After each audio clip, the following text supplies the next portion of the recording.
আজ আমি একটা গুরুত্বপূর্ণ অঙ্ক করাচ্ছি ক্লাস 10-এর একটা অঙ্ক a plus B plus c equal to 0 হলে a by B plus C plus B by C plus A plus C by A plus B এর মান কত। এখন কথা হচ্ছে এই অঙ্কটা কীভাবে করা যাবে। এখানে যদি লসাগু করে করা হয় তাহলে অঙ্কটা করা যাবে না। এই ক্ষেত্রে এই যে দেওয়া আছে যেটা a plus B plus C সমান 0, এখান থেকে এই যে এখানে হরে যে B plus C C plus এ প্লাস বি আছে এইগুলোর মান আগে বের করে নিতে হবে, নিয়ে তারপরে এখানে বসিয়ে করতে হবে।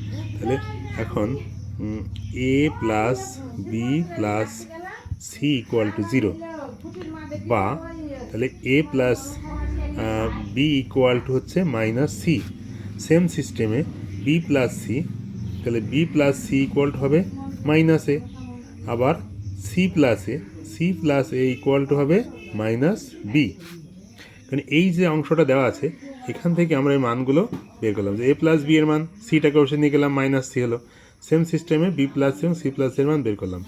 এখন আমাদের যেটা মান বের করতে বলেছে সেইটাই হরে কিন্তু ওই A plus B B plus C C plus A সবই আছে, সেই জন্য এই মানগুলো আমি ওখানে বসিয়ে দেবো। তাহলে এখন A by B plus C plus B by C plus A plus C by A plus B. এখন A by B plus C এর মান হচ্ছে minus A, plus B by এই সি প্লাস এর মান আমরা পেলাম minus B, plus C by A plus B এর মান পেলাম আমরা মাইনাস সি, বসালাম মাইনাস সি।